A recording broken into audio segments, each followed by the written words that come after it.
My breakfast is here. Oh, we don't have a table? You request express. No, I said room service. There are two category, classic and express. Like a studio style. So do you want? I'm sorry. I didn't know that. Can I redo it again? Yeah. Do you want? I want to make it. I want to make it. But No. it takes time. Otherwise, the food gonna get cold again. No. I want to. I can give you the table. I can set it up. Okay. Yeah. Thank you.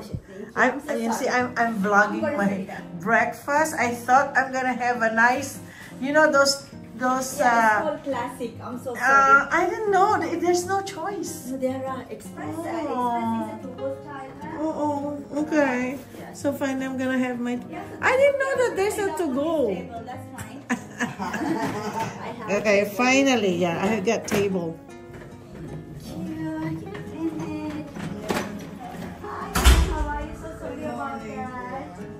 Yeah. What's this? Nice table. Having problem on what to. Yeah, but then, And then I Google how because to. of new technology, Yeah, right? I Google how to You close. can call next time. I will do it by myself. Google. It's all there. Oh, gee. I'm so sorry about that. You know, sometimes Yes, in our age, you have to know. You have to be updated. This is our breakfast. Right? Yeah. We're having a breakfast today. This is what we're gonna do for today. I didn't know that there's such thing as express. I'm not a tech savvy. I'm gonna go. So, nagkamali. Okay. Nagkamali po ako ng order online kasi meron silang iPad na you have to just do the room service. Hindi na yung tawag-tawag kasi nung panahon natin tawag lang tayo sa home service, sa room service. Hindi na po ganoon. So ngayon, may press. Wala akong makitang choice. Classic, wala akong nakitang classic. So ang nangyari, disappointment. Ito po ang nangyari. Ayan. Ginawa lang express. Imagine, magbe-breakfast ka. Gusto ko kasi yung merong plates. Yun ang ano-ano, di ba? So, ayan na siya. So, ito yung mga breakfast namin. Ito yung tawag nila yung salmon breakfast. So, bubuksan natin to, te. So, this is, I think, this is yung egg benedict. Tapos, ito yung continental. So, yan ang egg benedict. Wow! Grabe. Tingnan mo yung kanilang ano, ano yan, te? Hindi! Sige, lagay mo lang dyan, te, pag nagbigay tayo ng mga tip sa mga nag-ano dito.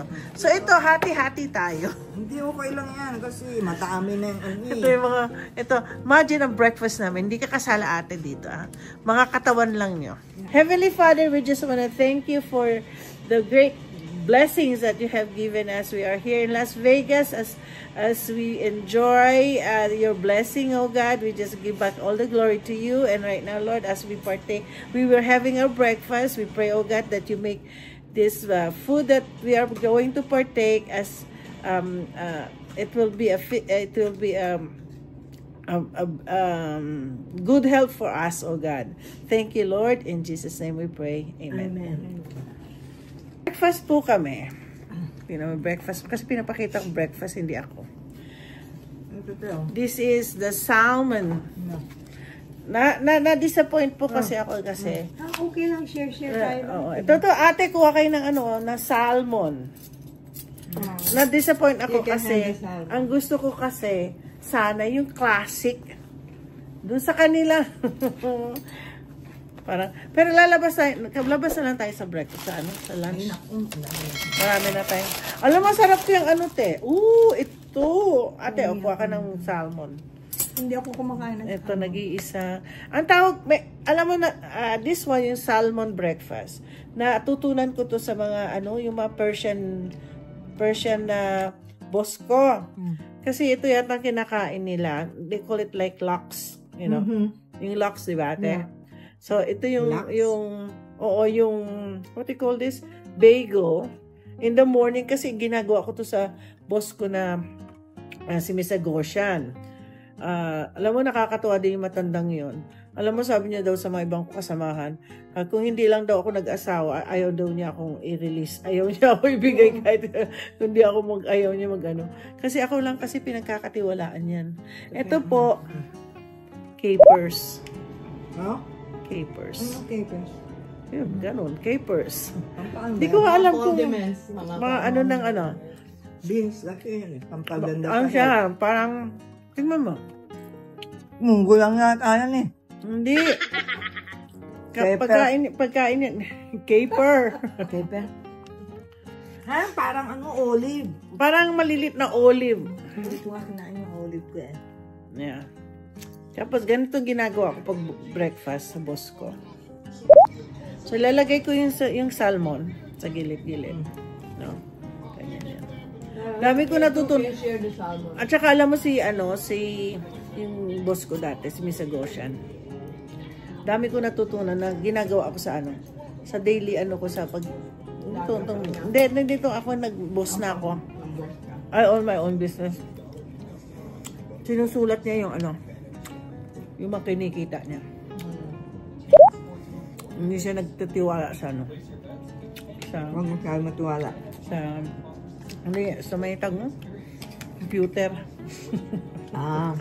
Kaya minsan lagi kami gre-recon sa libro ko tsaka libro niya.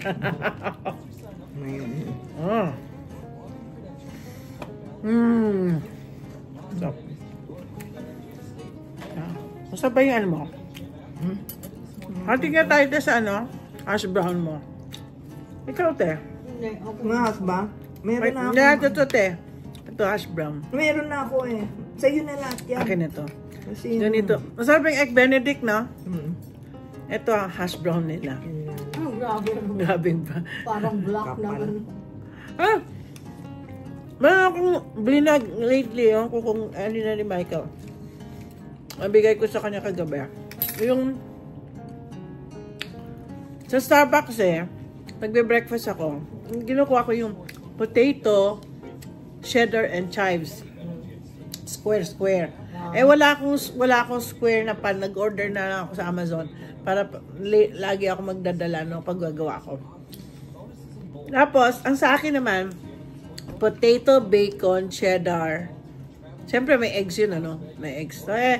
So, tsaka cheddar, tsaka chives, no? So, laki na, muffin. Laki breakfast yun. Binag ko siya paano gawin. May itlog pa siya, Ay! Meron pa dito. Mayroon palang dito? Avocado. Egg benedict. Hindi ka nagtanim ng avocado? Meron ba avocado sila? Masarap yung avocado. Ay! Naku, nahulog. Sayang, mahal po ang avocado dito. Grabe mo pa. Pilipinas, may tapon-tapon na lang nila, no? Lalo na yung sa mga puno-puno namin. Kita mo yung kay Muriel? Dami nga. Ang dami nilang Ang dami nila. Alam mo yung tap na avocado?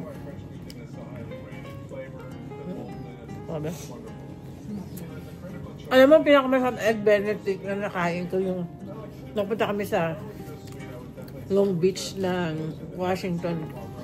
Sa talagang dagat. Sa Long Beach. Alam mo kung ano? Di ba?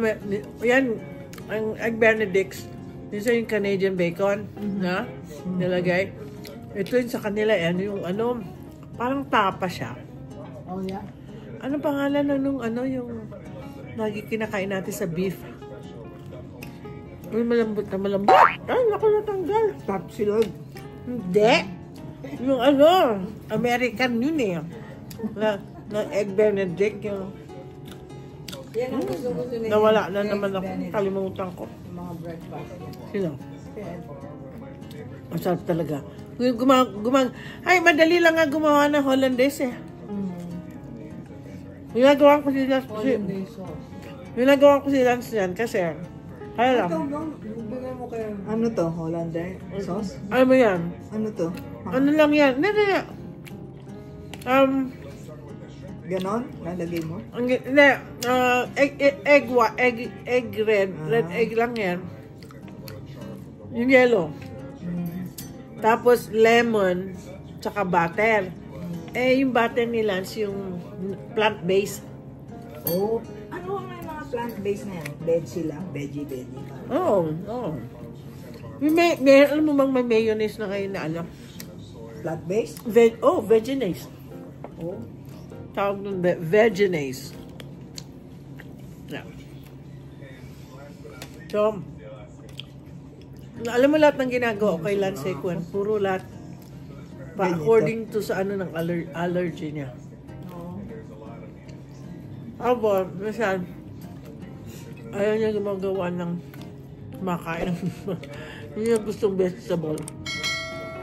Ginagawa ko ng fritters. Parang ano, ukoy. Yeah.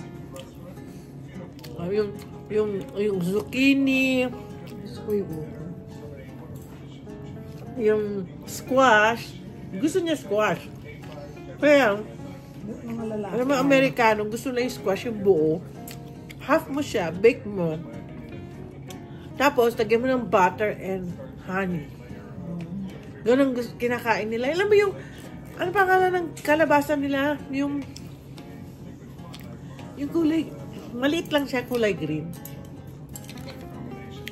Yung kulay green na, ay naku, ano ba yan? Pag ganito umaga, marami akong nakakalimutan. Yung pati yung beef na sinasabi ko sa inyo na ano, na yung malambot na niluluto ng Wagyu. paring Noel ko. Wagyu. Hindi wagyu. Ay nako, grabe yan. Corn beef. Hindi corn beef. Ano yung brisket? Yun. Yung brisket ng ano, ng ano yun, yung brisket na yun, ako grabe, inilagay nila, parang, ang ginawa lang sa brisket, gumawa silang brisket, parang ginawa lang tapa, ni-smoke nila. Alam mo, yan ang gusto ko, naghahanap ako ngayon ng paano bumili ng pang-smoker. Gagawin ko yun. Yung talent ko sa cooking, kaya alam mo, hindi pwede sa akin marami nagyayabang sa akin. Masarap ako magluto, Marie. Kinapadam. Ayoko kasi magbigay ng comment. Bad kasi mag-comment ng negative. Pero meron naman akong mga kino-comment na for them to improve. Yeah. Critic. Ang ganyan siya, may gumawa sa akin ng pansit. Nice sweet. Pansit, sobra naman greasy. Sinabi ko sa kanya naman greasy. Babasan masyadong ano. Tapos, yung isa naman, pero the best na pansit na niluto ko, hindi ko alam kung nanonood dito kaibigan ko si Annie. Si Annie. Dati may restaurant na rin. Ano, wala? Wala. Kasi nag-adult family home na siya. Asawa, namatay na asawa niya si Chico. Well, masarap din magluto yun. Grabe.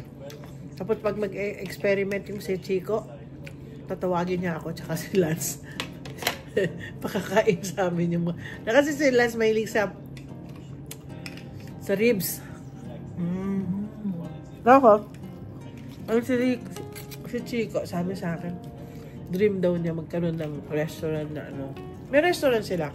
Pero, Ano, namatay na yun? oo. Yung restaurant niya, inatake. Yung restaurant niya, yun yung lechon, barbecue, Kaya pa nun. yung mga ribs na yan, lang, yung inaano. Yun na i-cater niya. Yun yung dream niya. Sabi ko, alam mo, magandang idea yan. Kung pwede nga lang ako ano yung gagawin ko pag hindi na ako gagawa ng taxes? Mag-restaurant na lang kaya ako. Ayoko naman kompetensyahin yung aking mga mga kliyente ko. Marami. Ilang restaurant client ko. Tapos, oo, may isang mag-anak. Dami lang. Yung mga yun, kaya nag-restaurant, nahilig sila sa food. Pinupuntahan ko talaga sila kumakain ako. Yeah. Masyadong mahaba na akong breakfast. O sige na nga po, babush. Isang ano lang to, isang vlog lang itong pag-breakfast ko. Breakfast in bed.